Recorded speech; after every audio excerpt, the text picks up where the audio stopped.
but I would like to know. Oh. Okay. So this is recording, and I see files. Okay, we can start whenever we want. All right. 3, 2, 1, go. Hey, welcome to the Stress Room Podcast. Or some people want to call it, I guess, Stress Relief Podcast. I don't really know. We don't really know. This is just a work in progress. I'm Steve. I'm the guy that does annoying characters like Media Wiz, Captivating Christian, MC Swigga, and other stuff. I'm Shannon. I just cameo in whatever Stevie wants to do, and I may or may not have done a cameo in the Nerd movie. She's the Stanley. I'm Patrick, former best reviewer in the world. Yeah, and then he gave it up. Then gave it all up.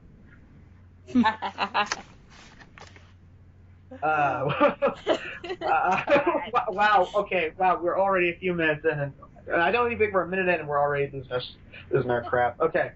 So we've been kicking this idea around for a podcast for a while, and we were talking about maybe doing it. So this is just a work in progress. If people like it, then Shannon will upload it, Patrick will record it, and I'll make thumbnails and stuff.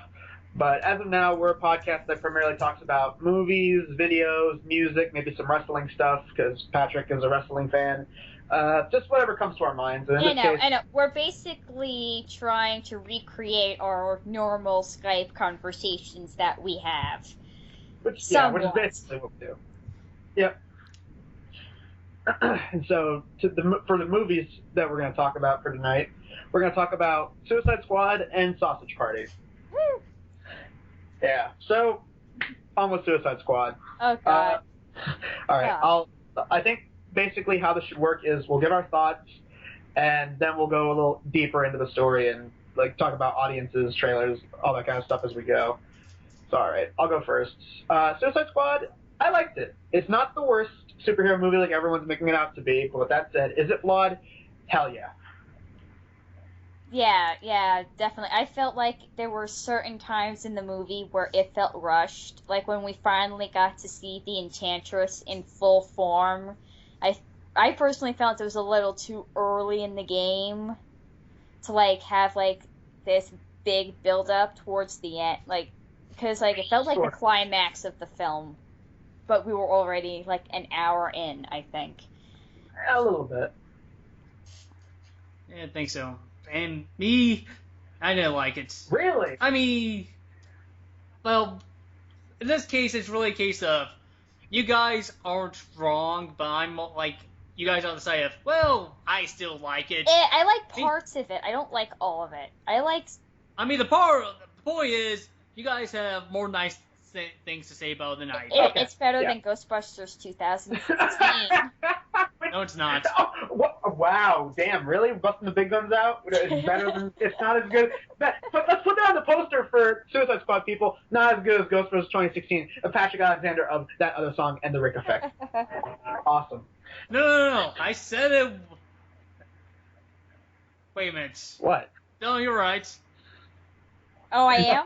That's what you said. No, Stevie was right. Don't take credit for my thing.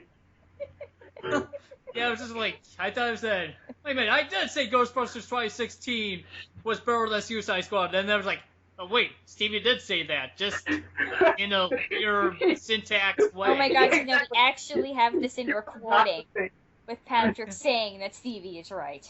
Exactly. Yeah. God damn it. Yeah. Okay, let's put a little pin in this moment right now. Let's remember this moment. 9:42, August 12th, 2016. Patrick Steragos agrees that I'm right. Steragos, however it's pronounced. I love you, Patrick. You finally admit I'm right. Yes. Okay. Well. Oh, good for that Patrick Sturgis guy, but this Patrick Sturgis will never agree with you. Steragos is your evil twin. Oh my God. Yeah, he has a goatee and everything. Okay, so Patrick Sturgis was the one that said that Stevie is right. Damn! Yeah. Yeah. And Steve Swiggers, his evil alliance. This is Whatever. basically what we do, folks. God. Patrick and I just gang up on Stevie. Yeah. And we have it's not- fun. It's not right. It's brutality. It really is. It's verbal brutality. But you know what? I take it because, like a man. Oh, and I guess we have to do some police brutality. Political humor. Well, we are the grammar police. Should we just tell them a little bit about that? Oh God, yeah, No. yeah. If we can derail a little bit from the conversation, even more than we already have, Grant believes a skit that we came up with a long time ago, where Patrick is basically a spoof of like shows like CSI Miami and stuff, where Patrick is the badass rogue who's like been in the cop game for the longest time. Shannon's just sweet little rookie she's the Will Smith of the Men in Black. She's new. And then I'm just the goofy sidekick guy who just gets the ass whippings every episode. It's not right.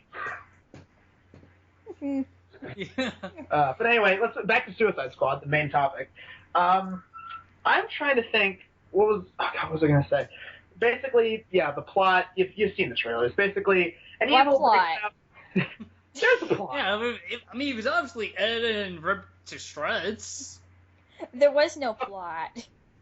What? You know what? I was about to say you want to cut me off some more, but I clearly did that to you guys, so I'm sorry. No, it's okay. Okay, but you've seen the trailer. You know what the movie's about. Evil's unleashed. So the government's like, we gotta unleash these supervillains. You gotta fight fire with fire, which I think that would never work. That's like saying, hey, we gotta fight ISIS by using Al Qaeda. No. But haven't we seen movies like that before? Like like Avengers. Yeah, technically, I guess.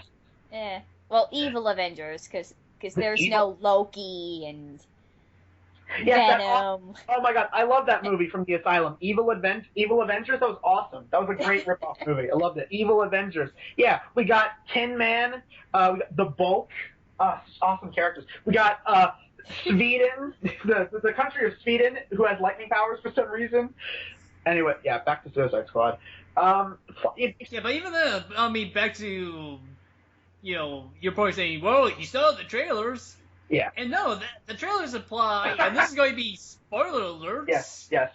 Massive spoiler alerts. I don't think we care. The Joker's in for 10 minutes. He's in 10 minutes of the movie. If that. But yeah, Trevor's like, the Joker's the villain. No. He ain't. No, he's not. No, he's not. He's just eye candy for the female audience. I don't even think that. No, that's Loki. He's not even that. No, Loki. As long as your taste in men is very suspect, Shannon. Oh God. Yeah, if you like potential juggalos who are on meth, yeah, you're totally gonna love the Joker in this movie. I know. I like the interaction between Harley Quinn and the Joker, even though it's not in the comic books whatsoever. Like, the Joker in this film actually loves Harley Quinn, where the Joker in, like, the comic book and maybe the Batman animated series or the video games, for that matter, you don't know. He was an abusive prick. Like, that's the thing. He was. An asshole. Well, the only time he was abusive to her was in the asylum, but that was it. Well, and then you got the animated series, which I've seen a fair amount of, and yeah, he's an abusive asshole there too. But basically, I remember before I saw the movie, I remember a day before I saw it, Patrick's like, Joker's in there for 10 minutes. I'm like, you got to be kidding me. And then I saw it. They spread him out throughout the movie. It's just take all the scenes, they make 10 minutes. I'm actually kind of glad that they spread him out throughout the movie. But of course, we all know we're pissed off because they clearly wanted more scenes with the Joker, but they cut it out, and that's what you guys meant by they ripped a lot of stuff down from this movie. Yeah. A lot of it, like the editing in this movie, just absolutely sucked. A lot of the scenes felt rushed. They felt unfinished. Yeah, basically, like, when I was looking at it, I was, like, thinking of two movies. Escape from New York and Batman and Robin. Damn! Poster, here we go. Patrick Sturgis says that Suicide Squad is on par with Batman and Robin. Who the hell is Patrick Sturgis? I thought that's how you pronounce it. Sturgis, I thought was the evil alter ego. And Sturgis is how you pronounce it correctly, like a friend. I'm sorry. You always say I'm not your friend, and now all of a sudden, you're what kind of friend are you, Stevie? Oh, you never get my name right. I know I treat you badly all the time and call you names and say that you suck, but you know what? You can treat me with respect, asshole. Wow. At least my name is easy to pronounce. Yeah, Shannon Jold. I love Shannon Jold. It's awesome. That's a great last name. Oh my god, we're high on life. Anyway, back to the movie. Yeah, okay. I don't know if you guys know. This is extreme nitpick. Did you guys notice in some lines that Harley says, like, she doesn't have the Boston accent, but maybe, or not Boston, Brooklyn. I'm sorry, I'm confused. There's I noticed. sometimes there's like she'll say a line and she doesn't have the accent, but then again, that just maybe it was because the line was too short. She couldn't really put an accent on it. It was Tara Reid, right? No, not No. Tara Reid. Who was it? Tara Reid! Strong. Tara Strong. Sorry. No! Tara Strong did the voice of Harley in the animated series. I know. That's why No. I was comparing her Tara to Tara Reid. Strong.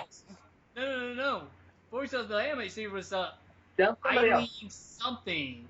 Tara Strong just voiced Harley in Batman Arkham City. Okay. And probably Arkham Knight as well. Yeah. I thought she did Arkham basically, Asylum too. You're thinking of Margot Robbie, Yeah. the chick who was You're actually in thinking this of movie that we were talking about. No, I was thinking of Batman the Animated Series with Yes. Mark Hamill and whoever. She has- I forget her name, but she was trying to do her, and like Yeah, it felt she has that. forced. I don't know. Some of I it, didn't like some of find it, like sometimes where she said Puddin' and Mr. J. Mr. J. Puddin'. Yeah. I don't know about you. I thought that was kind of cute. I'm sorry. And I'm glad that they have the Harley Quinn costume from like Yeah. the animated series. That was good. Oh, and can we talk about this? The nerds that freaked out. It's not in the movie long enough. I'm like, God, people will just find the dumbest things to bitch about. I'm like, it was in there long enough. Yeah, I mean, there are real problems this movie has. Yeah, exactly. There's not one of them. Exactly. Okay. Can we talk about the person who made this petition to sue because the Joker was only in it for 10 minutes? I'm sorry, but pal, you're not going to win that lawsuit. Warner Bros. Has millions of dollars and a bunch of lawyers, so there's no way you're going to win that lawsuit, buddy. Yeah, no, if it was filed in America, you'd be right.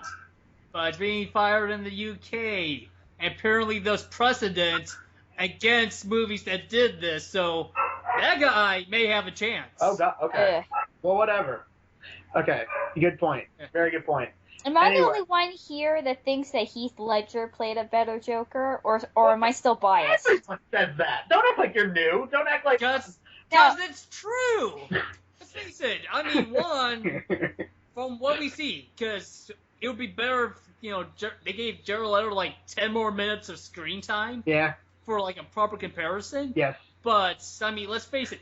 He's not as fun as Cesar Romero. No. He's not as good as Jack Heath Ledger. Nicholson. He's not as wonderfully insane as Jack Nicholson. No, exactly, And yeah. he doesn't have that cool voice like Mark Hamill. No, That is- exactly. Yeah. That is I true, mean, and like yeah. it was weird. Suicide Squad made the Joker a pimp. Yeah. No. Okay. That was my favorite thing. When we all saw pictures of Jared Leto, we were like, "What is this? This is not the Joker. This is just a meth head juggalo." And and then like there was the pictures of him with like the purple leather jacket, and I'm like, "Whoa, this is like if the Joker became a meth head and started running ghettos." And yeah, you're right. Like he owns like casinos in the movie, and like you're right, he's a pimp. You're like, what is this? And like we talked about this the other day, Steve. I'm like, who is he? The Penguin? No, the Penguin had class. This Joker's just dirty in the ghetto. He's messing around with thugs and drugs. The Penguin at least had class. He had the suit. He knew how to run the game. Well, he's Gotham Penguin, I guess. Yeah. Exactly. Yeah, pretty much. So, okay.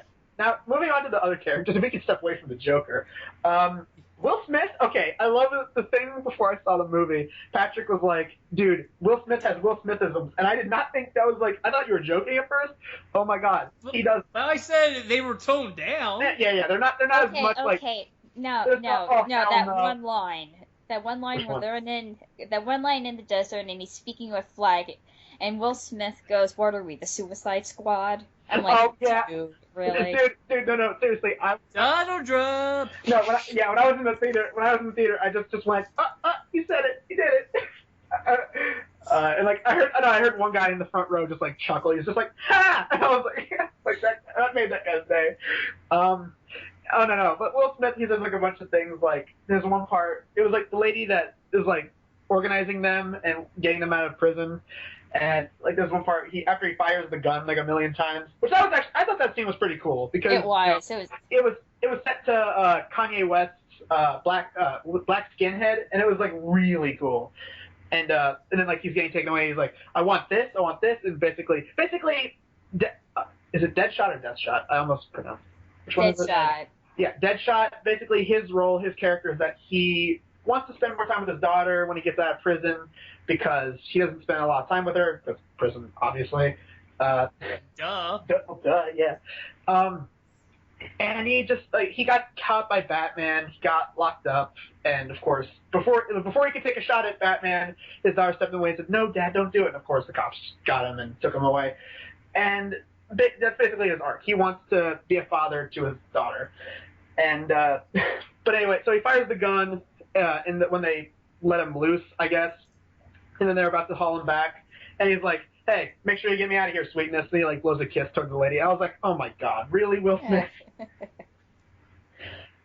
Yeah. Okay. Yeah. Now let's talk about the most underrated character in the movie. Yes. And does not get enough love. Patrick, you're absolutely right when you said this. Yes. El Diablo. This guy. Oh, he was amazing. If given the Yes, I mean, and this is what pisses me off. Like everybody's saying, "Oh look, Jared you Leto. know, Will Smith. Me like getting jiggy with it. Nah, nah, nah, nah, nah, nah." And then the great poet Margot Robbie's like, "Oh look, Margot Robbie, she are hot." Dur, dur, dur, dur, dur. But And nobody is talking about fucking Jay Hernandez. no. That's Yeah. El Diablo. Yeah, that's Yes. bullcrap. I said this like nobody in this fucking universe, or at least in this movie, can touch him in terms of acting ability. And you know what? I gotta say this. I loved his character arc. I thought he had probably one of the best character arcs in the movie because basically he was born with, and he says that he was born with a curse. He has the ability to spit fire, and he burned a house down. He ended up killing his kids. I think it killed his wife too. Yeah, he killed his whole family. Yeah, and he's like, they even say like at the very beginning, like this guy, he turned himself in. He's not like these other people, and basically his arc is he's reluctant to use his fire powers because he doesn't want to get anyone else hurt. But of course, he eventually goes through that phase where he realizes, no, I can use my fire powers for good. And the scene where he transforms and goes full like fire Super Saiyan, Oh my that was God. badass. That was the most amazing thing I've ever seen, ever. Yep. Really? I thought it was cool. I thought it was really cool, and The most amazing thing. well, one of the Okay. most. I mean, Yeah. from a boring movie, that went. I mean, that was wow. That woke me up because I was getting bored. Well, it was the greatest thing ever. Wait, greatest thing ever? Well, not the greatest thing ever, but in this movie, it's the best thing. Yeah. Yeah, I can see that. I thought Captain Boomerang was pretty fun. He was kind of fun. He was funny, Yeah. even though sometimes I couldn't understand a word he was saying. That's racist towards Australians, ma'am. Oh no. You took the words right out of my mouth, Stevie. Yes, see? No. There's like this one whole entire scene where like he's talking and like it sounds like a different language, and I don't understand why. Because it's called Australia. Exactly. It sounds like a different language. Oh, yeah. Oh, really? Australian is a different language from American and English? Not what I mean. Not what I mean. That's funny. Okay, I'm sorry. Also, we gotta bring this up. The director confirmed it. The character's a brony. They even say it at the very beginning when he's introduced. He has a fetish for pink unicorns. So yeah, and the director eventually confirmed, yes, the character's a brony. I think that's hilarious. Oh, nice. That's my view on this thing, on his opinion. Ooh, okay. Moving on. Also, no. My favorite thing was this: the guy with the grappling hook. He dies as soon as he's introduced. I was like, wow, that guy. Like they put him on the poster, I think, and he does nothing. He lives just to die. That was so funny to me. He's going places. He's going to place like the morgue. Zing. Okay. And there's the Enchantress. Okay, yeah, she's the main villain, and I don't know about you. When she possesses the guy with the skull of her brother, I don't know about you guys, but did you guys think, you know what? Tip this guy blue, and make him float. He could totally be the guy from Watchmen. Oh God. Which guy? Dr. Manhattan. Yeah, he could be the brother. Tint him blue, give him the third eye on his forehead, and he could totally be Dr. Manhattan. Oh my god. Like, am I the only one who thought that the Enchantress was kind of like a Poison Ivy ripoff? Kinda. She kind of like looked. She kind of dressed like her a little bit. A little When bit. like, Not like animated series version, no. Well, more like the Arkham yeah, games. yeah. Yeah, I'm yeah. thinking Arkham games.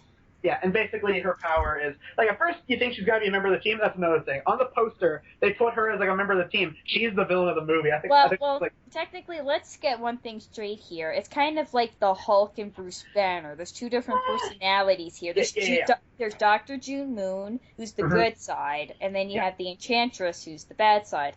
And why couldn't it be some like language where, June Moon turns into the Enchantress? Why does she have to whisper the Enchantress? I mean, that's kind of a little underwhelming, don't you think? Like, shouldn't it be like this ancient language where like she speaks and then she turns into the Enchantress? Yeah, clearly. Nope. No. The password should have been Klaatu Barada Nikto. That should have been the thing that summons the Enchantress. Something like that, but yeah. Yeah, it just didn't make any sense. It's like, okay. But of course, it's one of those things where she's the most powerful. She's the most powerful person that was originally supposed to be part of the Suicide Squad when they were first forming it, and eventually, like, she even like teleports for a second and then comes back with like, what was it, like Iranian nuclear plans or something? Something, something Iranian. Yeah, they were like, wow. They're like, we were looking for these like for years, and so clearly she's very powerful. But of course, eventually something slips and she gets loose. She possesses a guy with the spirit of her evil brother, and now they wreaking havoc. They're opening portals. They're getting Zool, motherfucker. And oh my god, like, you want to know what I just realized? Like with the whole like having her heart in a case thing, it's kind of like Davy Jones in the Pirates of the Caribbean films, where like his heart was in a jar. Kinda, a little bit. And yeah, so from there, the team is let out into New York. And gotta say, training montage where everyone's suiting up. Not and New everyone's, York, Midway City. Yeah, well, whatever. And when they're suiting up and it's set to Eminem, I thought that was super. I thought that scene was cool. Yeah. Yeah, that's one thing I really didn't like. I hated the soundtrack. The soundtrack. Damn. The songs they were using. I like the orchestral parts, like the main theme in the beginning. Well, was good. I mean, that was good, but the soundtrack. Well, it's like the composed music, so but I mean, the soundtrack is like the pop songs and the rap songs that they put on. But the orchestral parts do count as the soundtrack. Yeah, you're right. I don't know. I didn't hate the soundtrack. I thought the very last song was Bohemian Rhapsody, right? Of course, yeah. I will say this though, I am so glad they played the original Bohemian Rhapsody instead of that god-awful Panic at the Disco cover. That was horrible. I'm glad they played the original. I was like, that was like the one thing I was like, oh, thank God they didn't play that awful cover. I didn't realize Panic at the Disco made a cover, and I don't want to listen to it now. Oh God, it was plastered all over the media. For the most part, I thought Panic at the Disco was dead and they died 7 years ago. Good. Well, you know what? So you and a lot of other people. Hey, imagine my surprise when they had a #1 album with their last album. Yeah, but then they came back. Another top 40 hits. They came back and they made this garbage, and it's a horrible cover of a great Queen song. So basically, you can tell where it's going. They're a group of misfits. Well, not really misfits. They're your unlikely group of heroes. They go in. They do their thing. They fight some bad guys who I don't know how to describe their like the evil henchmen look. Like it kind of looks like a bunch of like beads like covering people. Yeah, it was weird. Like you guys ever see Creepshow? Yeah, I've heard of it. Yeah. You know, like when Stephen King became that plant guy monster. That's what it kind of reminded me of. Maybe with all less grass. And she kisses them, and that's how they turn into the. That was weird. That is the weirdest part. She kisses them, and that's what turns them in. Sure, it was weird. Also, it was hot. Wow. It'd be totally worth it. Really? Well. Yes. Wow. Okay. Wow. Bye, Patrick. Goodbye. Also, okay, somebody brought this up. I didn't even think about it while watching the movie. Someone brought this up. There's a part where a helicopter piloted by the Joker and his men appear on a rooftop because they're on a rooftop, and the Joker beckons to Harley like, "Come on!" and Harley ditches the Suicide Squad. She gets on the rope that's being towed by the helicopter. And so they tell Deadshot, "Hey, shoot her! I command you to shoot her." He intentionally misses, and he goes, "Oops, missed." And someone was like, "Wait, shouldn't they have killed him then? Like, he failed to do the mission. Like, she told him, 'Shoot her, I will kill you,' and he intentionally missed." And he goes, "Oh, missed," and doesn't kill him. No, it got even better because he was like, "I ain't shooting her." It's like, well, you want? Well, get. She says it should do like something like, whether like more time off, Kill that woman. his sentence, or like something for his daughter. He was like, "Oh, this bitch is dead." Yeah, and he just intentionally misses. I don't know. And then one of the characters we forgot to mention, Killer Croc. I thought he was okay. I'll say this: Croc was good, but he needed more lines. He only says like a couple things. Yeah, well, he's kind of like the Two whole. more lines. He needed to be like 500 pounds heavier. Yeah, no, I agree. He needed to be huge. I mean, yeah, that's true. I mean, honestly, like if they can make the Hulk that big, then they should be able to make Killer Croc that big too. That was the one thing. He kind of reminded me of like Hulk? the Electro guy in like the Amazing Spider-Man 2. That's basically what he was, except bulkier. Yeah. Like Killer Croc. Yes. See, we forgot about Killer Croc because he was forgettable. Yeah, although I will say this, he has one funny line where it's like they have to go down the sewers to get, what was it, like a bomb or something? Yeah. Yeah, so it's just like a group of army guys are like, "Oh no, Down." He's like, "Guys, I live in the sewer. Y'all just tourists." And I'm like, okay, did Will Smith tell him to say that? No. No, he didn't. Tom Hardy as Bane told him to say that. Yeah. Like, can you just picture that Will Smith's just like, "Hey, God, kill my life. Just go around." I was born in it, consumed by it. Moved by the darkness. I didn't see the darkness until I was but a man. Yeah, but I think the only line Killer Croc should have ever said in the movie was for like at the end where they're saying, other accoutrements they want, and Killer Croc says, "BT." Oh yeah, he says. That's the one thing he should have said. Yeah, you're right, because at the very end it's like, "What do you want?" And you see like later when they're back in jail, he has like a TV in his cell. That was funny. And it's playing BETA, he's grooving. Yeah, I thought that was funny. Then what else? Is there anything else we could talk about this? You can tell the flag, okay. the Lieutenant Flag or Colonel Flag or whatever that guy is. I liked his character, honestly. Like, he was kind of like he was the average Joe. He was the normal one in a group of crazies. Yeah. Oh. We have to talk about the lady whose fault this all is.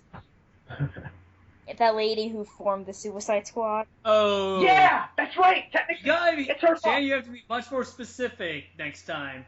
Yeah. You can't go around saying, "The lady." The lady. That's right. As soon as she started, "The lady," and then there's like a pause, and it's just like which one? The lady that formed the Suicide Squad. Oh, okay, yeah, thanks for being specific. Yeah, this is technically her fault, because she's like, "Let's form a super group," and then she's like, "This is the most powerful one. Might be evil. I mean, she is evil, but there's no way we'll betray her at all. Oh no, she just betrayed us. Well, great, now the whole world's about to get destroyed. Like, congratulations, you brought this on yourself." She killed the FBI agents in the thing. Yeah. Yeah, that was like some hardcore gangster shit. It's like, boom, boom, boom. I was like, really, lady? And then, spoiler alert, that end scene where like she's telling Bruce Wayne that the Justice League is a bad idea. It's funny because when I walked out of the theater, there was like someone that was like, "Oh, by the way, I gotta talk about my audience really quick, and then maybe if you guys want, you guys can talk about yours." The audience I had, there was like not a lot of people there. There was like two girls in the back. There was two elderly couples in front of me. I mean, they were like, I don't know, 50s, I guess. Two of them were definitely comic fans, and the older couple that walked out, they were like, "Who was Ben Affleck? Like, what was he doing in this movie?" I'm like, "Oh, it's a callback to Batman versus Superman." And the old lady's just like, "Oh," it's like, why did you come to a comic book with? Well, maybe she didn't know this was based on a comic book. You were there, maybe she thought, "Hey, there's that Will Smith fella. I like getting jiggy with it." No. Yeah, a 50-year-old woman who has like an endless cassette tape just filled with "Get Jiggy with It." Nice. I can picture that. Yeah. I didn't have really an audience. When my Nana and I went in, it was just us. It was just a dead theater. And then, like, some people walked in, but it was just me. For that time being, it was just me, my mom, my Nana, and the projectionist. That was it. You know, I had like a good house. Really? I went it. But I also went Thursday too. So, you know, that's when everybody everyone was excited to see it. Yeah. Yeah. Oh my god. You know, these people like having fun with it. Good for them. I guess we should just give our final thoughts, because really, I mean, what else can we say? They save the city. They fight the bad guys. They win. Clever twists happen. Will Smith gets some time with his kid, but of course he has to get taken away. I remember that's another thing. I was talking with the people outside, because I was just like, hey, why not talk with some people about the movie? And the lady's like, why did Will Smith have to go back to prison? I'm like because he's still a criminal. And I'm like, all of them got locked up in prison, except, spoiler alert, the Joker breaks out Harley, and that's set up for a sequel. Oh, of course.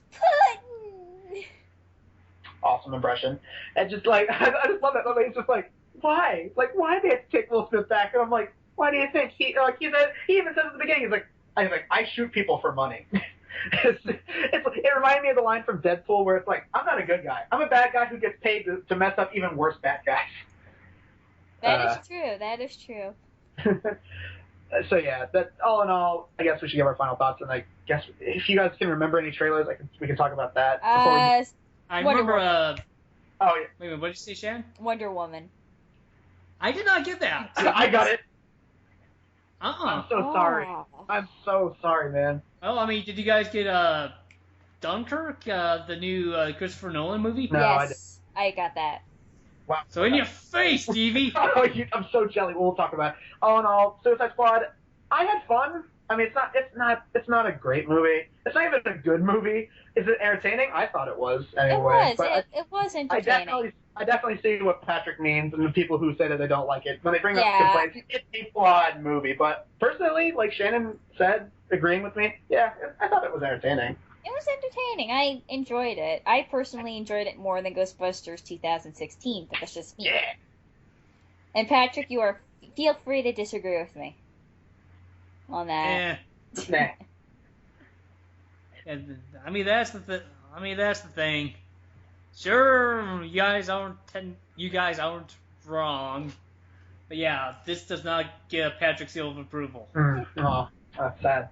Well, and okay, so are we gonna like rate movies like the Siskel and Ebert way, but it's like thumbs up, thumbs down? Well, no, I thought we all agreed that we have 3 different rating systems, and they're all Patrick-based. We got Patrick seal of approval, the Patrick meh, or alternately, we got the Shannon, it was okay, and lastly, we got this movie sucks, and just middle fingers. I'll give this the movie was okay, and Patrick gives his non-seal of approval, and then Stevie? I'll join you with that and give the Shannon, it was okay. So I guess just before we talk about Sausage Party, I'll talk about trailers really quick, because I remember all 4 of the trailers that I got for this movie. I got Doctor Strange, which looks really good. I remember I showed that trailer to my parents, and both of them, who don't even read comics, they're like, that was really good, I want to see that. I'm like, wow, really? So that was good. Wonder Woman, it looks good, I want to see it. Let's see what King Arthur, that looks lame. Oh my god, that. Oh yeah, God. Yeah. That's just like the worst of Guy Ritchie. Yeah. With like $100 million budget, or however much it costs. Should have renamed it. Game of Thrones, the movie. No. Game of Thrones looks better than that. That's true. And last trailer I got was Kong Skull Island, which I'll say this: they make Kong look slightly different from the other ones. Kong looks like way bigger in this one. Well, that's I didn't get that trailer either. Didn't even know that was a thing. Wait, with Tom Hiddleston. Yeah, Tom Hiddleston's in Kong Skull Island. And Samuel L. Jackson. Loki and Nick Fury. Yeah. Hell, going up against the giant ape. Do you realize the Marvel references that are going to come out of that now? Now, if there's not a scene where Samuel L. Jackson is firing up a shotgun and go, King Kong, you ain't got nothing on me, I'm going to be pissed. I'm sick and tired of these motherfucking apes on this on this motherfucking island. That seems like a no. That'd be something Denzel Washington should have say. So they should have got Denzel Washington for the movie. Well, Yeah, because it'd be a great callback to Training Day. Yep. So okay, yeah, that's all the choices I got. Now on to our second movie, Sausage Party. Yeah. I didn't see it, but I heard it was really good. It was good. Patrick?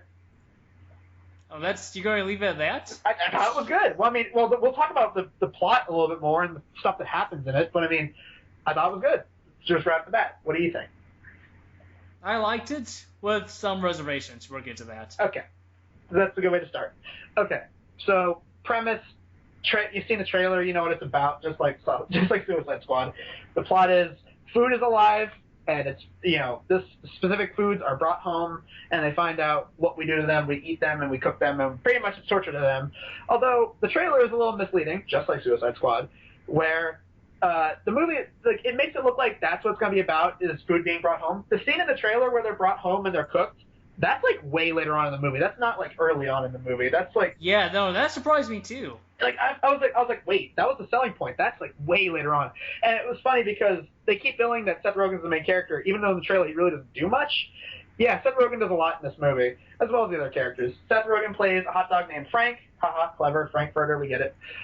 Ooh. Clever. And come on, no, there's a lot of food puns. Oh God, we'll talk about them. They're so good. That was the best thing about the movie, the food puns. And so, unlike Food Fight, which was filled with really bad food puns, this one's amazing with its food puns. So basically, yeah, Frank, and he has a girlfriend who is Brenda, who is a hot dog bun, and she's played by Kristen Wiig. And it's funny because, again, I saw it with people, and they're like, who plays the buns? I'm like, Kristen Wiig. They're like, oh, that makes sense. And I'm like, yeah, this is a Judd Apatow cast movie. So. And they end up getting left behind because of Shanae, because Honey Mustard gets picked up in their cart. Honey Mustard, played by Danny McBride, has been returned to the store, so he knows what's going on. He knows what people do. He ends up committing foodicide, I guess, whatever the word is. And Brenda and Frank and a couple others get left behind. And we get an adventure where they go all across the store, and we get several aisles filled with racial food diversity. We get a Middle Eastern aisle, we get a Mexico aisle, we get an American Chinese aisle. Liquor, yeah, oh yeah, which is based on the Native Americans. Oh, that was my favorite pun. It was just what was his name, Firewater or something like that. Yeah, and he's played by Bill Hader, and he's this Indian guy, and he's like. It's like, I once had a proud land, and it was taken away by those crackers. And then Frank's just like, oh, yeah, crackers, yeah, those crackers. And then they get a character named Mr. Grits, who's like a stereotypical sassy black man. And he's like, talk about the crackers? Yeah, man, I hate them crackers. I hate every crackers and the crack in the crack ass. I was like, okay, that's really funny. And there's also a Twinkie named Twinks, played by the director, Conrad Vernon, who also directed Shrek 2. One of the directors. Yeah, well, there's two directors. Yeah, the other director, and then another one plays the potato. Oh, really? That was him? Nice. Yep. The one that gets cut and goes, Jesus, fuck. That was the funniest part in that trailer. Trying to say, there's also a bunch of characters who are basically. That's another thing I saw. Not really a complaint, but I saw people talking about, and there were some people who were pissed about it. They're like, man, this movie's racist. You've got Mexican tacos, and I'm like, whoa, Mexican tacos? Stop the presses. And they're like, you got a Jewish bagel, an Arabian, what was that food? Oh, God. Lavash? Lavash, that's what it was. Yeah. Okay, lavash, yeah. Yeah, and there are people are like, it's so racist. I'm like, dude, this is a rated R comedy. I'm like, are you going to complain that South Park is offensive? Yeah, well, South Park was actually smart. Emphasis on was. Smart. Hey, South Park's still kind of funny and still kind of smart. Have you seen their No, last? I said is smart. I meant to say that it currently is smart. At least more than it's, more sensitive than Sausage Party. Yeah, I can see that. Because that's the thing. Go ahead, sorry. Because, I mean, yes, people are saying, well, there's a lot of racism in this movie. Where? I was like, it's not that racist. But it kind of is. It's all, the worst of the stereotypes. But, I mean, the Mexican banditos. Oh God, yeah. The Jew and the Arabian guy hating each other. Yeah. But, Although, I mean, technically, although if you look at it, the Jew and the Arabian guy become friends at the end. So yeah. we'll get to that. Oh God, oh my God, that was when the movie just took the biggest WTF moment, just went off the rails. But we'll get to it. The main villain in the movie is a douchebag, literally a douchebag named Douche, played by Nick Kroll. Now I gotta say, I don't really like Nick Kroll. I don't think he's that funny. I never thought the Kroll show was funny. I gotta say, this is probably his best character ever, because when you hear the word douche, you automatically picture like annoying frat bro guys, and he gives them that voice, and it fits perfectly. Like, he's always saying, what's up, bro? Oh, what's up, bro? Oh, you stepping up? You stepping up, bro? Oh, you want some of this? Oh, what's up, bro? It's just, like... Hey, go come at me? Yeah, he does that. Oh, you coming at me, or am I coming at you? Oh! like, you hate this guy the minute you see him, and it's perfect. It's like the best, like, I don't want to say best villain ever, but I mean, for a movie of this type, that was probably the best choice. And also, I didn't even expect him to be the villain, because... It was so weird when I went on the Wikipedia page, like before there was like posters or anything for this movie. It just said the douche, played by Nick Kroll, the villain. I was like, what? I'm like, douches can talk? I'm like, why is he the villain? I don't get this.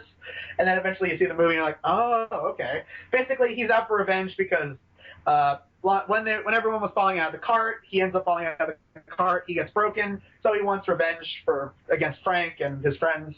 So he ends up filling up with different types of liquids, one of which is a juice box that he finds in the back of the store. He sucks off his crotch. Yes, that's the thing that happens in this movie. He sucks off a juice box's crotch. And there's like a bunch of other liquids that he kills and drinks. Oh yeah, there's another character we got to talk about. Michael Cera plays this kind of like disfigured, Barry. Yeah, Barry, who is like this like short, kind of messed up looking hot dog. And he ends up surviving. He gets out of the house, and this is actually funny. He's running around the street, like, trying to get back to the store. He comes across a dog. I don't know if it's a dog turd, but he comes across a turd that has corn in it, and the corn's, like, dead. And he comes across a condom that talks, and you're like, whoa. You're like, a used condom. Yeah, he's like, kill me. 100% used condom. Yeah, he's like wet inside. He's like, they put me on. They used me. And later on, you see this one in like one of the trailers. You see a toilet paper roll that just goes, "You don't want to know what they did." So not only is food alive, like inanimate objects are alive, and that made me curious. I was like, so wait, are the cars alive in this world? Like, like are the trees alive? Like how far are we gonna go with this idea that not just food, but like other products in the store are alive? I was kind of curious about that. But Barry ends up finding his way to a house of a stoner, played by James Franco. That is appropriate casting, especially after Pineapple Express. The stoner what was it? Was it peyote? LSD? No, bath salts. That's right. He takes bath salt, and basically it opens up his eyes to the talking food and the talking objects. And at first he thinks he's just crazy, but then he's like, "Oh no, I promise I'll never eat you. I'll just..." I think he says he's like, "I'll just go outside and eat dirt and wet my ass with sticks." That was funny. And then he passes out, and then, he dies. Spoiler alert, he dies. And he dies, I'm not going to spoil how he dies, but he dies because of his own stupidity, which kind of furthers how far our society has come that people are going to die in stupid ways. But yeah, Barry ends up finding his way back to the store because apparently they figured out how to hotwire his car. Yeah, they never explained that. Yeah, it's just like, we found out how to hotwire his car, blah, blah, blah. Yeah, now we're back up to speed. It's like, okay, yeah, screw explaining things. There's a piece of chewed up gum that's kind of like the food equivalent of Stephen Hawking. And he talks with a motorized, a metallic voice, and he has glasses. No face, because it's just chewed gum. And, he basically, he's the smartest character, I guess. He has the best moment at the very end that I'll get to it later. But basically, we have adventures throughout the store. They explain, now, here's one thing that I figured out. Apparently, people were talking about how this movie is like a religion versus atheism allegory. I kind of see it. I can kind of see it. It's right in your face. I mean, it's teabagging you with the religious atheism stuff. That's a pun too. They have tea bags, and they sing about how they want to go home and teabag all day. Oh, That was jeez. certainly not intended on my part. I'm sorry. Well, hey, I'm sorry. It reminded me of the movie. I'm sorry. Yeah. But yeah, I mean, the reason I say I kind of see it is because I mean, the last time I saw a religion versus atheism allegory in anything, it was always one-sided as hell.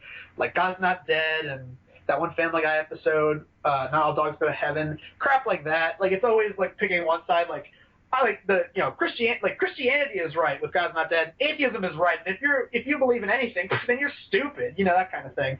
But with this movie, they openly say, yeah, like there pretty much is there's no proof that there is an existing deity. In this case, they say the gods, even though clearly they're referring to God, like as in one, I guess. But they also say at the same time, they're like, I'm sorry I was so insensitive to your beliefs. It's okay that you believe in this. Just don't be so self-righteous. That was another thing. They're like, there's like this whole thing where they're like the non-perishables who are the fire, water, the Mr. Grits and Twinks. They're pretty much like the oldest living things in the store, and they're like, we wrote down that food was supposed to accept its fate, that they were going to get eaten, but eventually people took that, like the foods took that, and they rewrote it that the gods were happy and nice to them. And like, but of course there was some prejudice, and you see like a fruit holding up a sign that says God hates pigs. I thought that was funny. And then there was Yeah, it's like, but and David's like, whatever. They were still distracted from the truth. So good. And then what was the German thing? Like what was the German food that were supposed to be like Nazis? Sauerkraut. Yeah, there's sauerkrauts that are Nazis, and they're like, we will kill the juice. And you see like containers of juice go, what? What did we do? And I was like, you know what? This is gonna come up a lot with this movie. A lot more subtle than the Nazi imagery in Food Fight. Oh God. At least with this movie, it was quick and it was kind of fun. There's a part where Frank's like gets on like the loudspeaker of the store before humans show up. And he's like, people, like they're like the gods are evil and they want to eat us, and people are freaking out. And you get to the German sauerkraut Nazis, they're just like, you insensitive asshole. I thought that was funny. God, what else is there to explain? Basically, oh God, the ending of this movie is batshit insane. Okay, spoiler alert. If you don't want to hear the rest of it, then you can pretty much just click off now. Basically, I don't have a choice. You're stuck. Stevie, you jerk. Oh, bad me. Anyway, the food revolts, and they get like toothpicks, dip it in bath salt, and pretty much infect everyone by launching the toothpicks into the people's skin. So now that they can see the talking foods, and then basically it's humans versus food. Douche gets a control of like I guess like the manager of the store, this like really dweeby asshole guy who like throws out foods, and basically the douche controlling this guy is like trying to get rid of Frank and his friends. They openly kill people. Like that was the funniest part. As morbid as it sounds, they kill people. They like tie a guy down, and then they force him to eat like mints or like Mentos. And then Mentos and soda. Yeah, and they try to remember the urban legend. Yep. And his eyes like grow like cartoonishly like large, like coming out of his sockets. There's an explosion, and like we're just left to assume that he like exploded. That his head is like just exploded open. I'm like, okay, yeah, that guy's dead. And then later they show the other people. They're locked in the freezer and they're not moving. I'm like, okay, yeah, these humans are dead. Okay. So yeah, the food kills people. I guess no one comes back to the store. Like it's just a select group of people that come to the store, and they're all dead now. Awesome. They get rid of Douche and the manager asshole guy by rigging up a system that with propane tanks. Yeah, they rocket them into the air. Oh, and there's also like fireworks connected to it. They explode with fireworks. So Douche and asshole manager guy are dead. So then the foods are like, in conclusive ways, and damn, he ain't going to be a sausage party too. If only someone said that. And of course you get like a bunch of character things like where everyone comes back together. Like the Jew and the Arabian foods are now all working together. The Mexican taco lady. Oh God, we gotta get to this. Okay, so they set up her character as having the hots for Kristen Wiig's character, the bun. And so they quickly established that she's like lesbian. And that was going back to earlier on in the movie. There was a funny line where Frank and Brenda have a falling out, and she's like, I don't know you anymore. I don't like you. And they all like split ways. and he's like, wait, Brenda, Sammy, who's the bagel, Lashava, or whatever that guy's name was, and he's just like weird taco lady that I don't know the name of. That was like a quick throwaway line. I laughed. And then, oh god, that results in one of the funniest musical numbers because he's just like walking, like having like a inner thing in his head, like he like has like these visions, and you hear, what was the song? It was a Meatloaf song, and yeah, no, I would do anything for love, but I won't do that. And then there's the thing of Meatloaf singing it.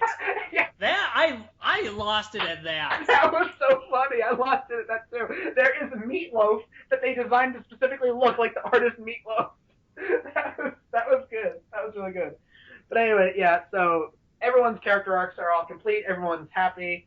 All the friends that got taken away to the house that get cooked, I guess they're dead, so they don't matter. Everyone's happy, and they celebrate. How do they celebrate? Sex. Food sex. Orgy. Sausage party. Food sex. So apparently this movie predicted its DeviantArt page eventually. So, yeah, and they do everything. They have, like, every, like, weird sex position with food that you can imagine. It is probably the most bizarre thing ever. And then, just when you think, okay, we had food porn, literal food porn, how can we make this weirder? Ready, audience? Here we go, because they're called to the back room, and Firewater and Gum scientist person, like, what was his name? Like, it was, like, super long. Gum. Yeah, his name's just Gum. Well, I mean, Gum was for, expediency. It's like this really long name that is, like, explained, and at one point, Barry's just like, yeah, whatever, it's super long, don't matter. So, like, to call him to the back room, it's like, we have found something out. It's just like, you've killed the monsters, but there's something worse. Like, what is it? Your existence isn't real. None of us are real. We are what they call cartoons. And they're like, what? Yeah, this was just a movie created for monsters to watch in a theater. And it's just like, you, Frank, are really played by some schlubby Jewish actor named Seth Rogen. And then he's like, wait, I'm Jewish? And like, they have an Edward what was it? It was like, and you, Sammy, you're played by some guy named Edward Norton. And he's like, what kind of fucking name, like, what kind of retard parents would name a kid with that F name?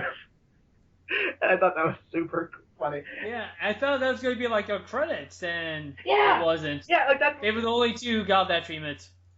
Yeah, and then and the Gum is like, I built a portal so we can travel to the alternate dimension and meet up with these people and, like, I guess stop them. And they're like, well, I guess we're on another adventure, gang. They go to the portal, goes to black. And I'm with Patrick on that, where it's like, I thought there was gonna be something like during the credits where they come across them. No, that doesn't happen.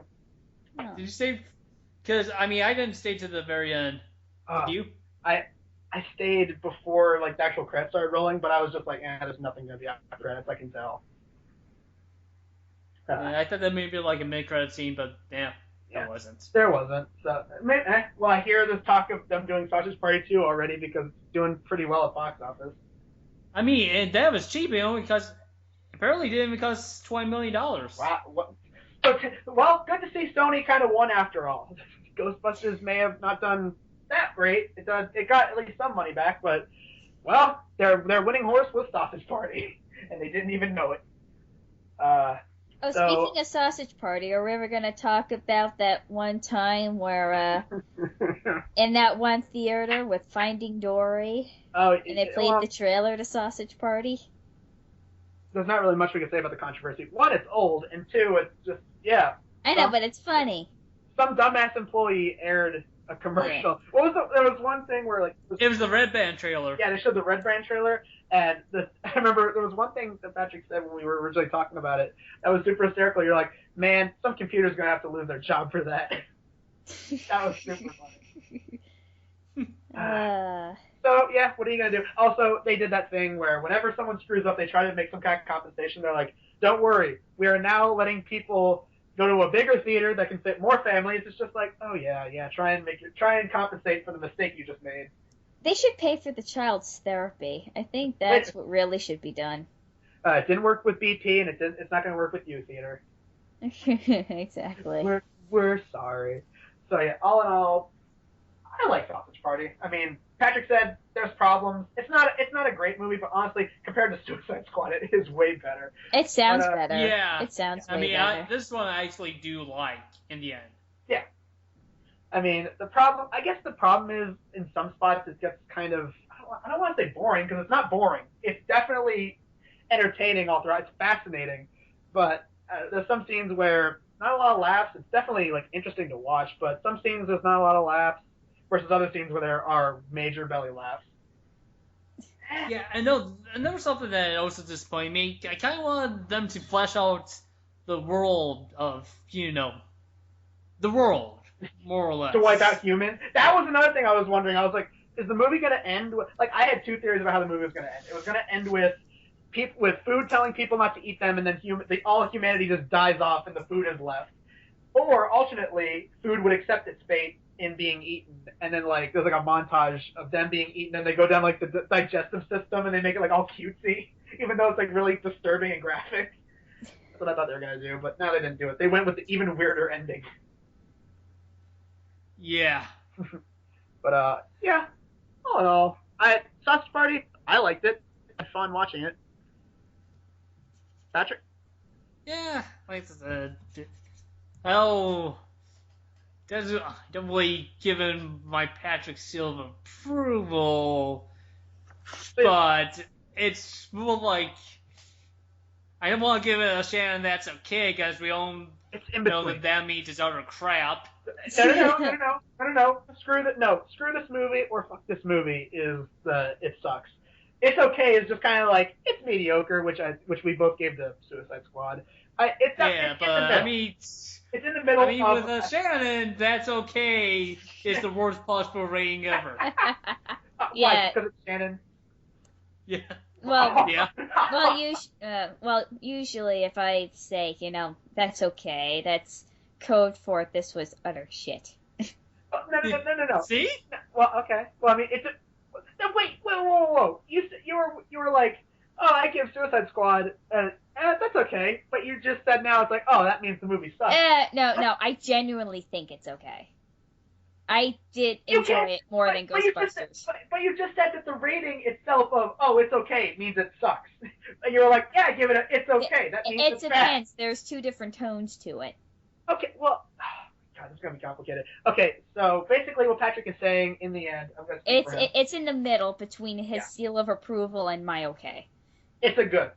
It's a good. That's what well, basically, I guess it's like, a real Patrick, that's okay. It's good to watch.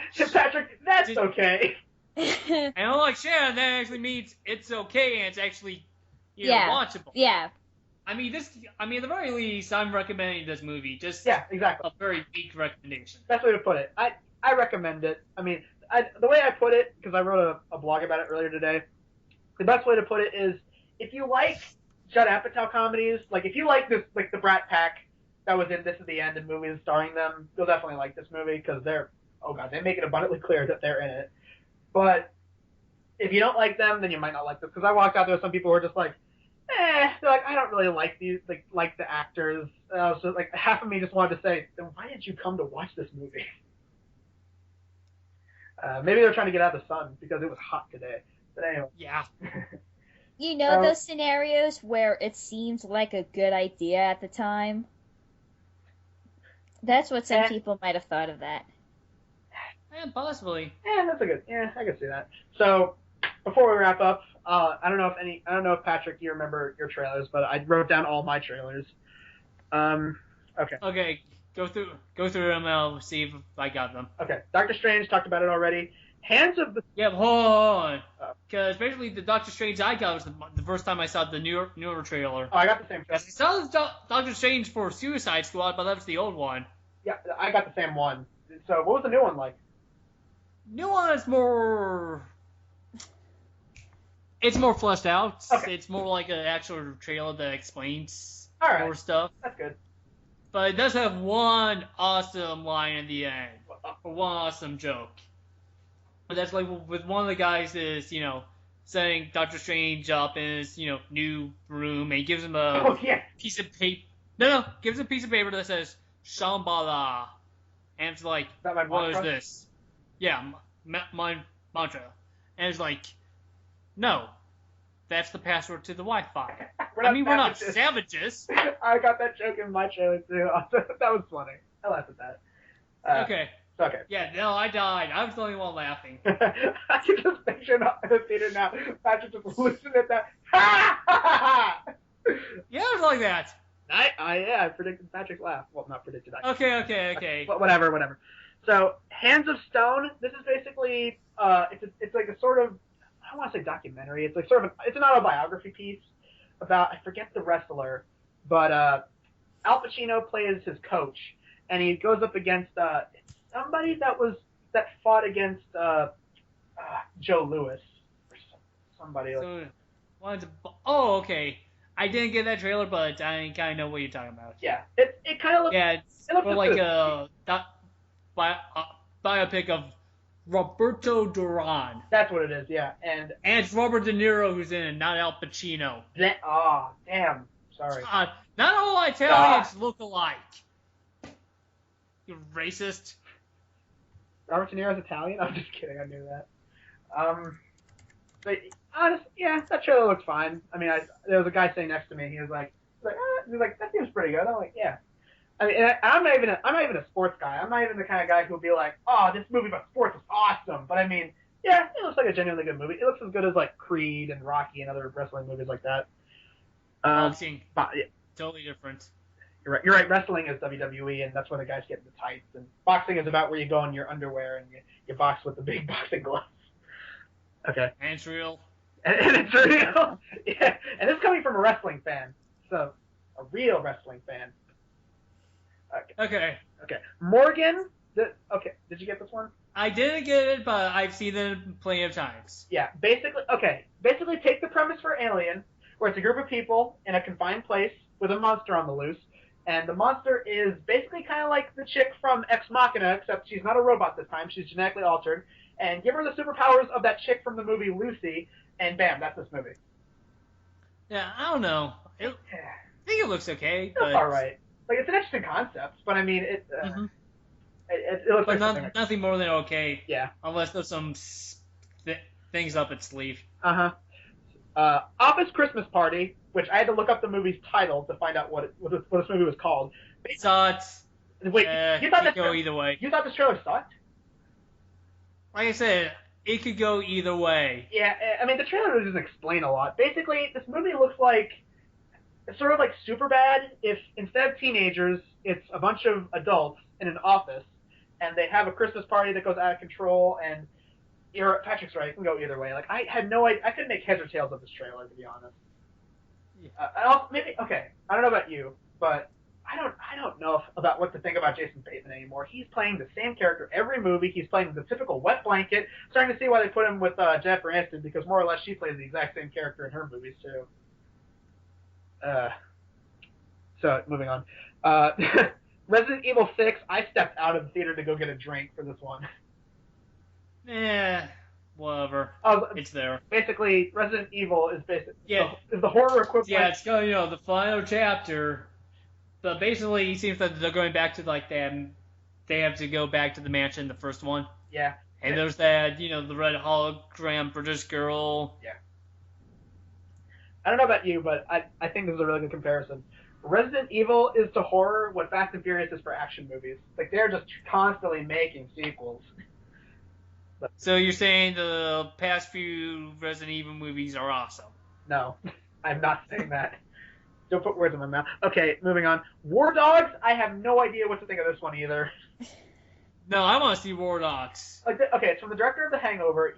It basically kind of looks like Wolf on Wall Street. It even has Jonah Hill. Yeah. By the way, Jonah Hill has got some major pounds back on him, man. Like, he was looking pretty skinny in his last few movies. Now he's tacked on the pounds again. But good for him. He's able to commit to character.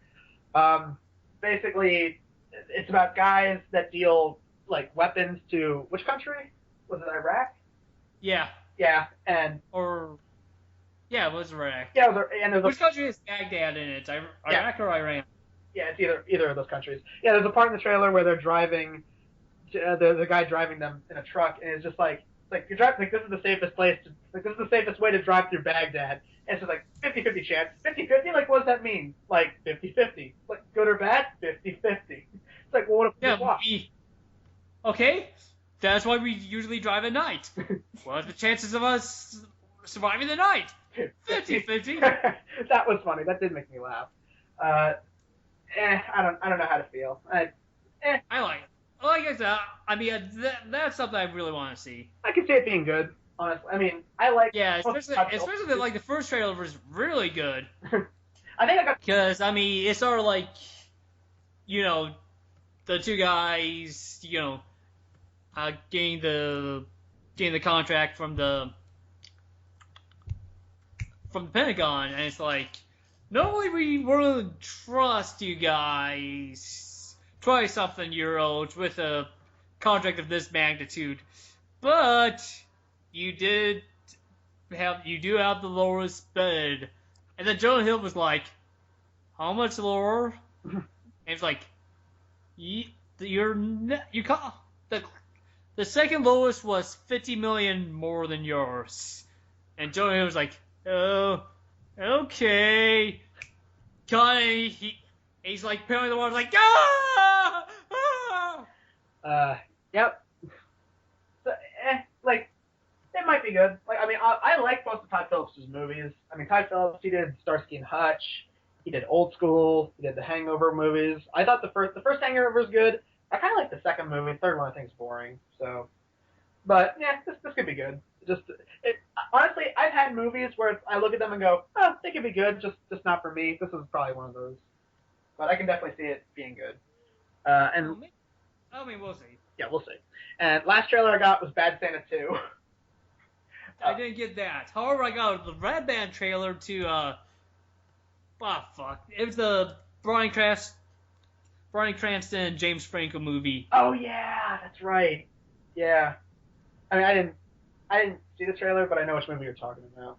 Yeah. So, go ahead. Yeah, basically why I saw, but I can't, like, I think Why Him or something like that? I think that's what it's called. Hang on one second. You're talking about Bad Santa. Okay, Bad Santa. Basically, Bad Santa, I hope that's good because like, I like the first Bad Santa. I genuinely think it's a good movie. And, like, in the sequel, like, the kid comes back, he's, like, 20 years old, he's a virgin, they make that blatantly clear. And it's just like, you haven't gotten laid? Well, here, let me hook you up. And he calls, like, a fat escort. And he's like, nope, not going to do it. I thought there was one funny joke with Tony Cox.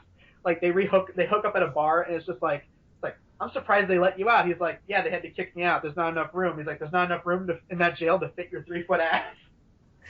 I thought it was, as horrible as it was, I laughed.